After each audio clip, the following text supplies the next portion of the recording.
Well, hello again, everyone. Good to be with you all again. Fans, foes, all of you.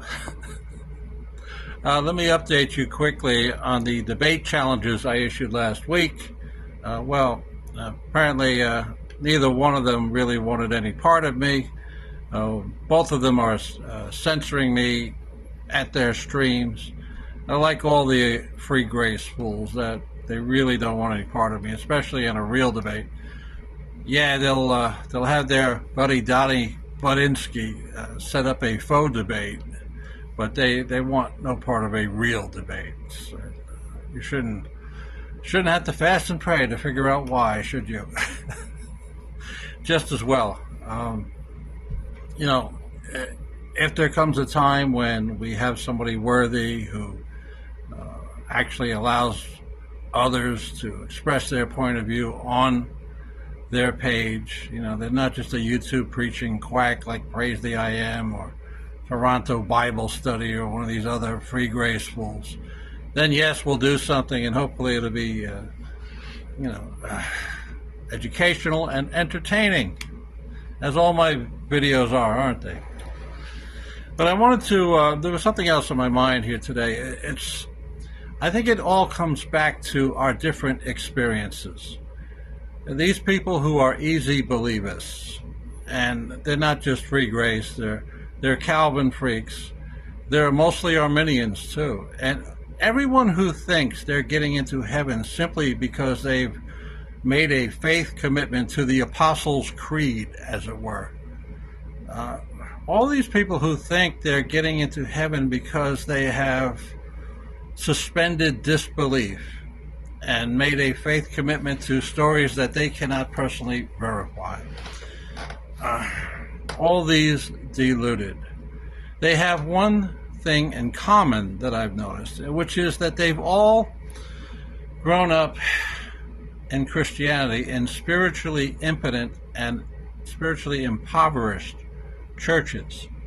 I'm talking about places where nothing of a supernatural nature ever occurs, where if the Holy Spirit ever did blunder in there one Sunday morning, he would be kicked out. Okay? I grew up in a church like that. I was raised and trained as a child in that church, that type of a church. And I never saw anything of a supernatural nature until I began dating this Brazilian woman who would become my wife, and we went to her Pentecostal church in Queens, New York. And that's when I began seeing some stuff. And for the last 20 years, I've been seeing stuff.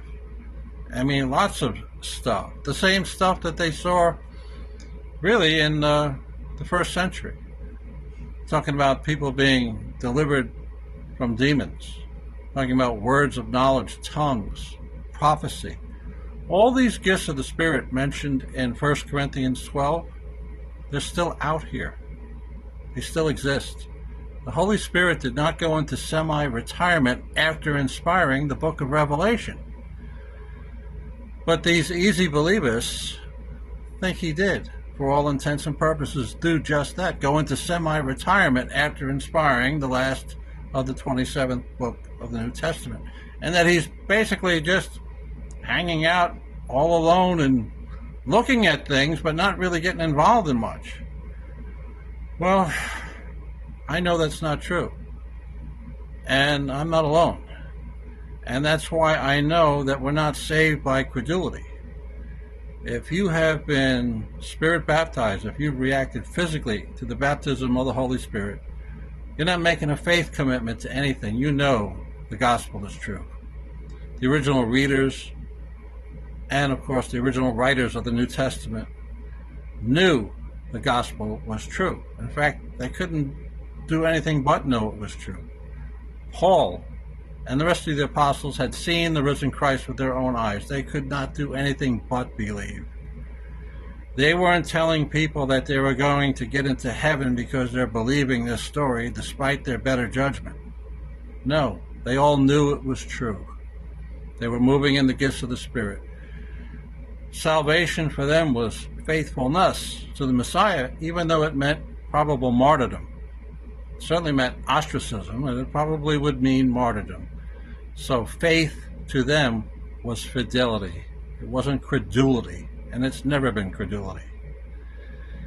The apostles will not be declared righteous on Judgment Day because they believed their own ears and eyes.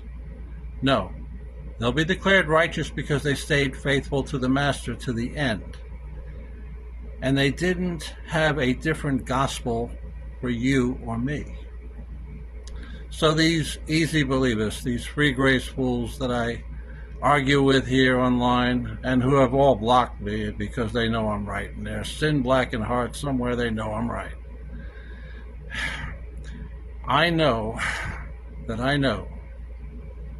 that we are saved by our faithfulness, not our gullibility. Okay, so I had to get that out of my spleen again so I could enjoy my night, and I hope you enjoy yours. And I'll see you again. Hopefully my Zoom will be working again, because I don't know, these phone videos, what are you going to do? All right. Good night, everyone.